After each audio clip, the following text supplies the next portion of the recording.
சாய் அபியங்கர் பத்தி நம்ம எல்லாருக்குமே தெரியும். ஆனா இப்ப அவர் மேல ஒரு மாதிரி ஹேட்டட் வந்தாலும் இப்ப மறுபடியும் சாய் அபியங்கரை சப்போர்ட் பண்றாங்க. ஹிப்பா பாதியை போட்டு அடிச்சிட்டு இருக்காங்க. அது என்னன்னு தெரிஞ்சுக்கணும்னா இந்த வீடியோக்குள்ள பார்க்கலாம். வாங்க வீடியோக்குள்ள போகலாம். நான் உங்களுக்கு சிவரஞ்சனி தமிழ்ல இருந்து.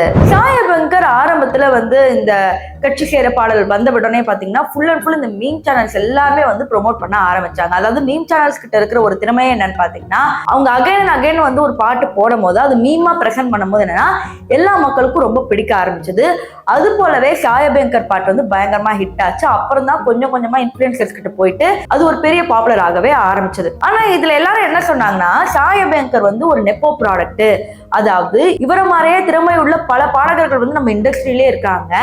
ஆனா எடுத்தோடனே இப்படி பண்றது சரியில்லை, ப்ரொமோஷன் காசு வச்சிருந்தா என்ன வேணாலும் பண்ணலாமா அப்படிங்கிற மாதிரி நிறைய ஹெட் வந்துச்சு. அதன் பிறகு டியூட் படத்துல பாத்தீங்கன்னா ஊரும்பளை டிஃப்ரெண்ட் வெர்ஷன்ல போட்டு கொலை பண்ணி வச்சிருக்காரு. ஒரு படத்துக்கு இவ்வளவு வெர்ஷன் தேவையா அப்படின்னா அது பிரதீப் ரங்கநாதனையும் சேர்த்து போய் ட்ரோல்ல போய் விட்டுச்சு. ஆனா இவ்வளவு ஹேட்டட் வந்தாலும் சாய் அபியங்கர் இப்ப பல படங்களுக்கு மியூசிக் டைரக்டர் ஆனாலும் புதுசா அவருக்கு ஒரு சப்போர்ட் வந்திருக்கு. அது என்னன்னு கேட்டீங்கன்னா அதுவும் ஹிப்பா பாதினாலதான். ஹிப்பா பாதி சமீபத்துல ஆரா இந்த பாடலை வெளியிட்டு இருந்தாங்க. அந்த பாடல்ல வர லைன் சூப்பரா இருந்தாலும் அந்த பாட்டு நம்ம கொக்கு சத்தம் போற மாதிரியே இருக்கு. பழைய ஹிப்பா பாதி மாதிரியே கிடையாது. மீசை முறுக்கு பார்ட் 1 படம் எப்படி இருந்துச்சு, அதோட பாடல்கள் எவ்வளவு உணர்வு பூர்வமா இருந்துச்சு. இந்த பாட்டுல ஒரு மாதிரி ஃபீலிங்ஸே கிடையாது. பாலிவுட்ல டோனி காக்கர், நேஹா கக்கர்னு 2 பேர் இருக்கிறாங்க. அவங்க எப்படின்னா ஒரே லைனை வச்சு ஃபுல் பாட்டும் எழுதுவாங்க. அதே மாதிரி இது ஒரே லைன் ஒரே டூன் வச்சு பாட்டு எழுதுறதுனால இந்த பாட்டை எவ்வளவுதான் முக்கிய ப்ரொமோஷன் பண்ணாலும் செட் ஆகல. ஆனா அந்த பாடல் கிடைச்ச ஒரு வரவேற்பு என்னன்னா, கெட்டிகா சர்மா அதிதா சர்ப்ரைஸோ அப்படிங்கிற தெலுங்கு பாடல்ல மூலியம் இவங்க ஹிட் ஆனாங்க.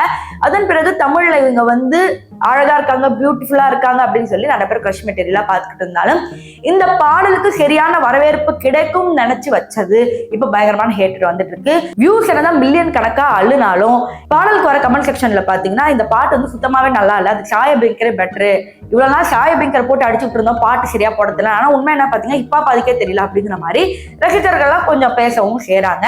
ஆனா கான்செப்ட்ல அப்பயும் ப்ரொமோட் பண்ண ட்ரை பண்ணாலும் அந்த பாட்டு ஹிட் ஆகல. சோ ஒரு மாதிரி ரொம்ப லீஸ்ட் ஃபேவரட் சாங்கா அந்த ஆரா சாங் இருக்கு அப்படிங்கிற மாதிரி பல பேர் சொல்றாங்க. இதை பத்தின இன்ஃபுளுசர் ஒருத்தர் கமெண்ட் அடிச்சிருக்காரு. அந்த வீடியோ போய் பார்த்துட்டு வாங்க. பத்திக்கு பத்தி அப்படின்ற பாடல் எல்லாரும் கேட்டிருப்பீங்க. உட்காலி சரியான மண்டை வலியா இருக்குங்க. இவங்க பாட்டு குப்பையை ஓரமா கொட்டிட்டு போனா பரவாயில்ல, அதை கேளு நம்ம மண்டையில திணிக்கிறாங்க. இன்ஸ்டாகிராம் திறந்தாலே அதான் வருதா, எரிச்ச மாதிரியா இருக்கு. இப்போ ஒருத்தன் பயங்கரமா ஒரு வீடு கட்டிருக்கான்னு வைங்களேன், அந்த வீடை பார்த்து நம்ம சூப்பரா இருக்குன்னு சொன்னோன்னே என் வீடியோவாடா நீ நல்லா இருக்குன்னு சொல்றேன்னா அதுல சாணியை கொண்டு போய் கொட்டினா எப்படி இருக்கும்?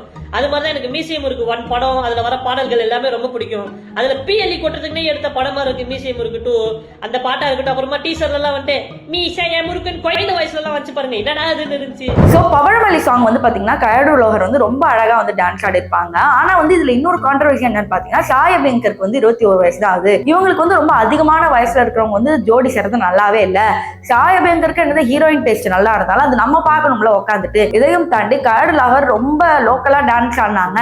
ஆனா அது எப்படி போய் முடிஞ்சதுன்னா, காஞ்சனா படத்தை அப்படியே காஞ்சனால என்ன டான்ஸ் வருமோ அப்படியே இவங்களும் பண்றாங்கன்னு சொல்லி கயடு லோகரை போய் ட்ரோல்ல போய் தான் முடிஞ்சிருக்கு. சாய் அபியங்கர் என்ன பண்ணாலும் ட்ரோல்ல தான் முடியும். ஆனாலும் ஹிப்பா பாதி அதை விட ட்ரோல்ல வந்தனால பவழமல்லி சாங் நல்லா இருக்கு, அதுக்கு இதுவே பெட்டர் அப்படிங்கிற மாதிரி சொல்லி ஃபேன்ஸ் அடிச்சிட்டு இருக்காங்க.